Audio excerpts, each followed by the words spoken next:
Next question says, I have squat with wraps in my program, and what is the purpose of this session for a raw lifter? Is there a carryover to the competition squat? Carryover's tough because it's very athlete dependent. But yeah, the reason that they're in there is that generally it's effective for training the raw squat. The reason that you would want to put that in there is that the wraps help you handle a little bit more weight.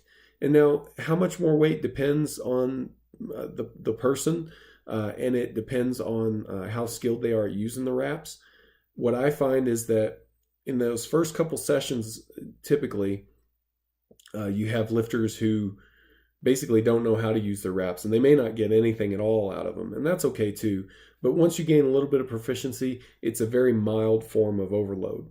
Plus, you're still dealing with all of the load on your hip structures and your core structures, and so you're having to learn the movement, you're having to stabilize the movement. Plus, just when it comes to technical mastery and movement proficiency, you're changing the sensory inputs a little bit, and that variability in the movement, even though the technique is still structurally the same, it helps you to learn and master the movement pattern a bit better.